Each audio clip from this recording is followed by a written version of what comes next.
What is going on, guys? It is Sneaking Behind You back again today. I am finally back. I am sorry for the delay in posting a video, but had to move the house, moved into a bigger place, so we are back and finally up and running after a little mishap with my Elgato game capture. So, we'll start off where we kind of left off. We're just messing around the missions here, kind of working our way through. I'm gonna go over here actually. But I kind of wanted to give everybody kind of a background on myself to begin with. I joined the Marine Corps in 2003, went to boot camp, all that good stuff. Most of y'all know that by this point. After boot camp, went to SOI. SOI is pretty much just like everybody thinks it is. A lot of humping, a lot of shooting, all those good things. A lot of fun. Then you get to the fleet. Now, this is where the story gets kind of interesting. Now, I understand some of the really old timers in the Marine Corps will attest to the level of welcoming, per se, they got when they got to the fleet. Well, these are things that they don't tell you before you get to the fleet. My personal experience, me and my buddy didn't make it to our barracks room that night. Let's put it that way. And for some of y'all that might see this, that have been to 29 Palms, most of you know what sugar cookie is. So, put it simply, we ended up running up and down sugar cookie most of the night. So we didn't make it to our barracks room until earlier that morning. Basically just getting the crap ran out of us all night.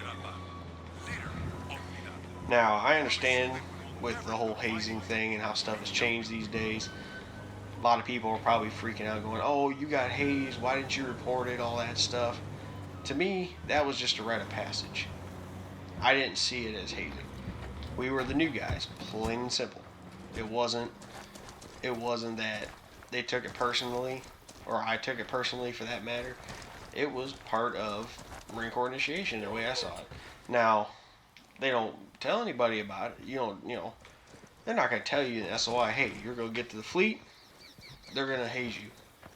Nowadays, it might be a little different because of all the issues they've had. Some of the things I've seen in the news about just different issues some Marines have had coming to the fleet, and then basically crying wolf that they got hazed because their team leader took them on a little run. Yeah.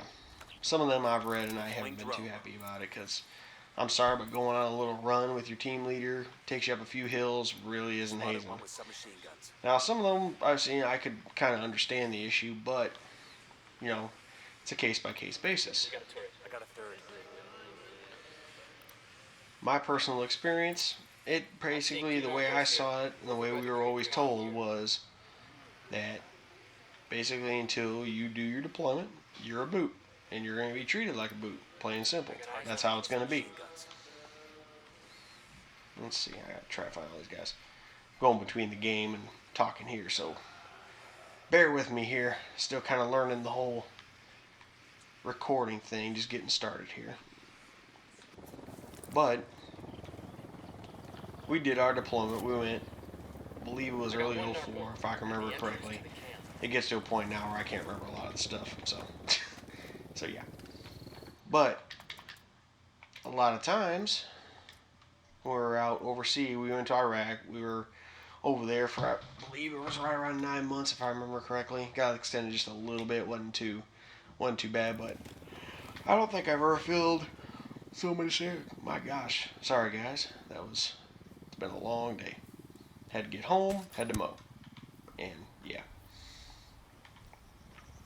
But I remember getting over there, and I don't think I filled so many sandbags in my life. There was everything, every little thing you had to do. Guess who did it? If you were a boot, you were doing it. And at the time, before this whole, there is no senior lance corporal thing. I can't remember what higher up actually came up with that. But it was a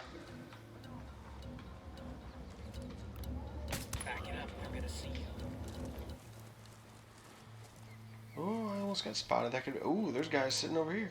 Imagine that. There's another one. That's 10. Alright, I'm gonna take this guy out here. Let's see what he does. Copy. Target marked. Weapons free, weapons free. He's gone.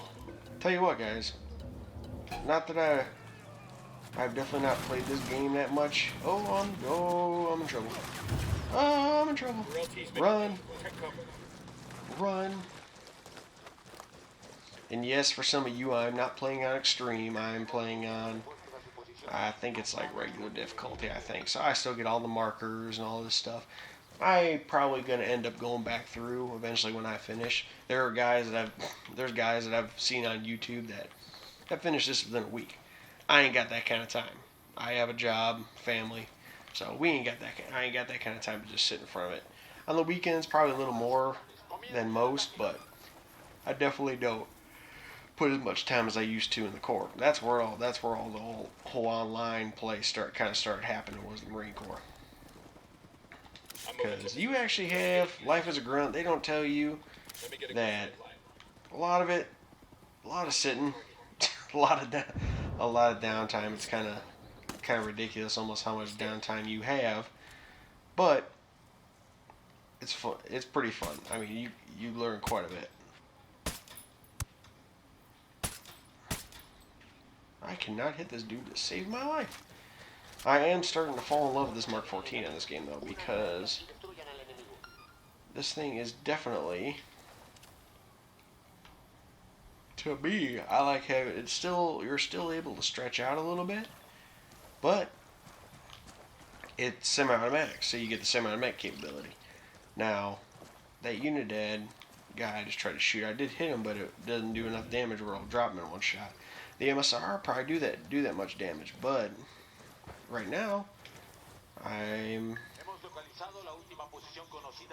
we're still hunted, so let's, I wonder if I can hit that dude.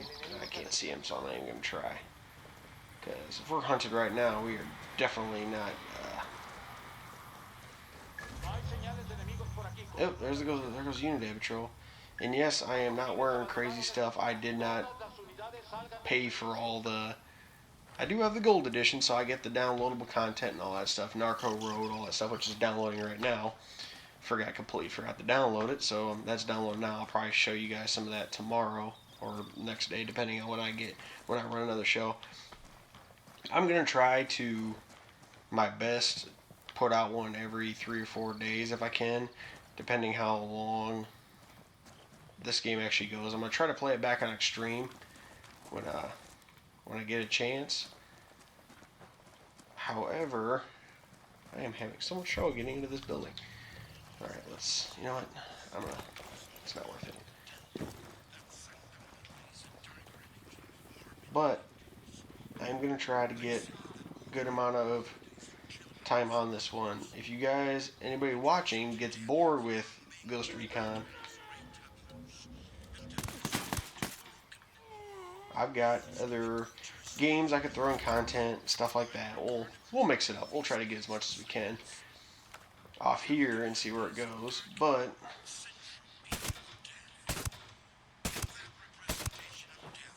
I like how cami netting stops a 7.62 round. That kind of cracks me up. I find that kind of funny. But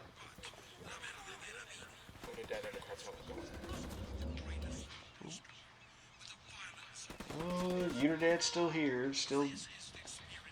Honestly, what I have learned so far in engaging some of these people is if Santa Blanca and Unidad are engaging each other, it's better to shoot the Unidad troops because those guys are a lot more powerful.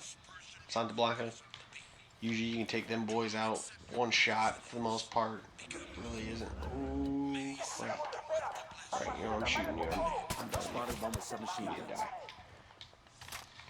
One of these times, I am going to bring on board, because me and my buddy, another 3-7 Marine, he's a 3-7, I was with 2-7, so we got sister battalions. It was one of those cases where we ended up meeting at, oh my gosh, run. It's one of them cases where we kind of ran into each other at my second duty station, and we never knew each other at any point, and then we found out we were, sister battalion, so that's kind of nice. definitely nice to have more. See, my RG5. This has actually become my little. It's become my baby here. Last couple times. But we have definitely. Oh wow.